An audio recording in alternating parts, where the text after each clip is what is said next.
Hello friends, कैसे हैं आप सब। आज मैं आपको एक और नई कहानी सुनाने जा रही हूँ जिसका नाम है मेरा पाप लोगे। तमसा नदी के तट पर घने जंगलों में कुछ जंगली जातियाँ रहती थी।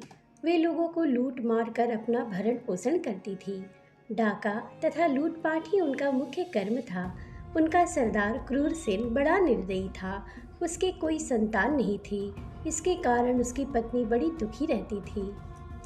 एक दिन उसने अपने पति से कहा, तुम डाकुओं के सरदार हो, लूट पाट कर इतना धन लाते हो, पर हमारे बाद इसे खाने वाला तो है नहीं। फिर इस पाप की कमाई का क्या होगा, सोचो। क्रूरसेन ने कहा, इसका दुख क्यों मानती हो। अभी तक राहगीरों को ठगता लूटता हो, उनका धन छीन लेता हो। किसी दिन कोई बालक लूट कर लाऊंगा और तिरसे तेरी गोद भर दूंगा।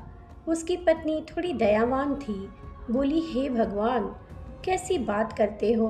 सोचो उस माँ का क्या हाल होगा जिसका बच्चा तुम उसकी गोदी से छीन कर उठा लाओगे। क्रूरसेन ने कहा, थोड़ा रो धो लेगी, फिर संतोष कर लेगी।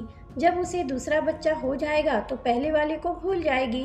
तुझे अपना बच्चा कभी नहीं होगा, इसलिए तेरी खुशी के लिए मुझे ऐसा करना ही पड़ेगा। एक दिन सचमुच क्रूरसेन किसी ब्राह्मण के बच्चे को उठा लाया। उसकी पत्नी ने उसे माँ जैसा प्यार देकर पाला। उसका नाम रखा रत्नाकर। बच्चा धीरे धीरे बड़ा होने लगा। जिस तरह निर्दयी डाकुओं के बीच वह पल रहा था, वैसे ही संस्कार उसमें आने लगे। बड़ा होकर उसने भी अपनी जीविका इसी प्रकार लूट मार से शुरू कर दी। क्रूरसेन अब बूढ़ा हो चुका था। उसके इस बेटे ने उसी के काम को अपना लिया। माँ को थोड़ा बुरा लगता था कि यह न जाने किस भले घर का लड़का है, हम लोगों की संगति संस्कार से लुटेरा बन गया है, पर वह कुछ कह नहीं पाती थी। लड़का जब जवान हो गया तो उसकी शादी कर दी गई। उसके घर में एक बच्चा भी हो गया। उन घने जंगलों से जो भी यात्री आते जाते वह उनका धन सामान लूट लेता। एक दिन उस रास्ते से 5-6 ऋषि किसी यज्ञ में भाग लेने जा रहे थे। साथ में नारद जी भी अपनी वीणा बजाते ईश्वर का भजन करते चले जा रहे थे। वे सभी साधु महात्मा थे। उनको किसी का क्या डर। न उनके पास कोई धन था, न किसी से बैर, इसलिए निर्भय थे। रत्नाकर ने एक साथ इतने साधुओं को आते देखा तो सोचने लगा, आहा, आज तो खूब अन्न धन मिलेगा। ये साधु यजमानों से खूब धन पाए होंगे।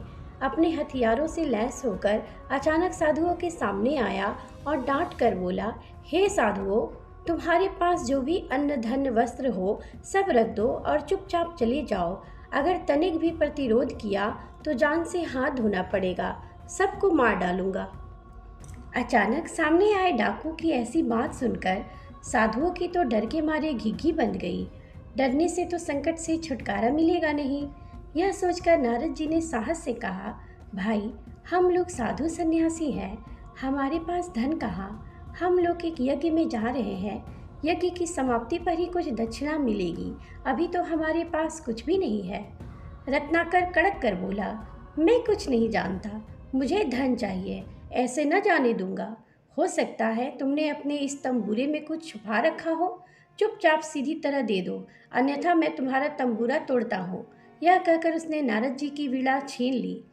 नारद ने सोचा, बड़े संकट में आ गए हैं, अब क्या करें।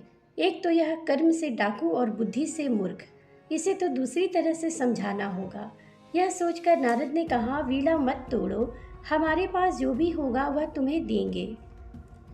तुम जो यह लूटपाट करते हो यह बुरा काम है, इसका पाप भी लगता है। अपने परिवार के जिन लोगों के लिए तुम यह काम करते हो उनसे जाकर पूछो कि लूट का माल खाने पीने मौज करने में तुम सब मेरे भागीदार हो, पर इस बुरे काम का जो पाप फल है, क्या तुम सब उसमें भी मेरे भागीदार रहोगे।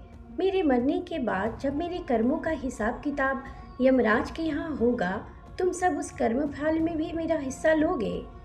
रत्नाकर ने कहा, अरे ऐसी बात तो किसी ने नहीं कही।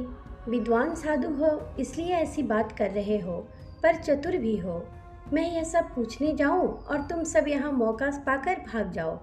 नारद जी ने हंसकर कहा, ऐसी बात नहीं, ऐसा करो, तुम हम सबको एक रस्सी से किसी पेड़ के साथ बांध दो, हम यहाँ बंधे रहेंगे, तुम निश्चिंत होकर जाकर पूछ आओ। रत्ना की बात समझ में आ गई। उसने सब साधुओं को एक पेड़ के साथ रस्सी से बांध दिया और घर जाकर सब सदस्यों को बुलाकर कहा, मैं आज एक बात आप सबसे पूछना चाहता हूँ। लोगों को लूट पाट कर मैं आप सबका भरण पोषण कर रहा हूँ। एक तरह से देखा जाए तो निरीह लोगों को लूटना मारना बुरा काम है। बुरे कामों का फल भी बुरा होता है। लूटपाट से आए धन अन्न में जैसे आप सब भागीदार हो, क्या ऐसे ही भागीदार मेरे पाप का फल भोगने में भी होगे? आज बेटे के मुख से दान पुण्य और उसके फल की बात सुनकर माँ चौंकी। सोचा जरूर कोई बात है। तत्काल जवाब दिया, पुत्र, हर एक व्यक्ति को अपने कर्मों का फल अकेले ही भोगना पड़ता है। कर्म फल में कोई किसी का भागीदार नहीं होता। तुम्हारा काम परिवार का पालन पोषण करना है। वह तुम किस तरह करते हो यह तुम्हें सोचना चाहिए। हमारा भरण पोषण करना तुम्हारा धर्म है। हम खा पी रहे हैं, बुरे काम से यह सब लाते हो तो इस पाप कर्म का फल भी तुम्हें ही अकेले भोगना पड़ेगा। माँ के साथ पत्नी और बेटे ने भी ऐसा जवाब दिया। सुनकर रत्नाकर की आंखें खुल गई। वह भागकर साधुओं के पास आया और माँ, पत्नी तथा बेटे का उत्तर बताया। नारद जी ने कहा, देखा, पाप कर्म के फल में कोई साथी नहीं होता, इसलिए अपना जीवन नष्ट मत करो। यह सब छोड़कर अच्छे काम करो। रत्नाकर को बड़ी ग्लानि हुई। उसने साधुओं को छोड़ दिया और नारद के चरण पकड़कर कहा, देवर्षि, आपने मेरी आंखें खोल दी। अब मैं जीवन की राह बदल दूंगा। मुझे अब परिवार से कुछ लेना देना नहीं। आप मुझे अपने साथ ले चलो और रास्ता दिखाओ। आपकी संगति में मैं इस पाप कर्म से छुटकारा पा जाऊंगा। रत्नाकर नारद के पास रहा। नारद ने उसे शिक्षा तथा ज्ञान दिया और तपस्या की विधि बताई। रत्नाकर सब भूलकर ऐसा तप करने बैठा कि अपना तन मन सब भूल गया। जहाँ वह समाधि लगाकर बैठा था, उसके चारों ओर मिट्टी का वाल्मीकि बन गया। उसी के बीच वह तपस्या में समाधि लगाए रहा। एक दिन नारद के साथ सरस्वती देवी आई। वर्षा से मिट्टी का वाल्मीकि घुल गया। रत्नाकर की समाधि भंग कर नारद ने कहा, रत्नाकर उठो, तुम्हारी साधना तपस्या सफल हुई। वीणा वादिनी सरस्वती तुम्हें महाकाव्य लिखने की प्रतिभा प्रदान करने आई है। अब तुम्हारा नाम वाल्मीकि से प्रकट होने के कारण वाल्मीकि होगा। समझो तुम्हारा पुनर्जन्म हुआ। वाल्मीकि ने नारद और सरस्वती को प्रणाम किया। इन्होंने आगे चलकर भगवान राम के जीवन पर रामायण लिखी, जो वाल्मीकि रामायण नाम से प्रसिद्ध है। तो फ्रेंड्स, मैं उम्मीद करती हूँ कि आपको मेरी ये कहानी पसंद आई होगी। ऐसी ढेरों कहानियों के लिए मेरे चैनल को सब्सक्राइब करें, लाइक, शेयर और कमेंट करें। धन्यवाद।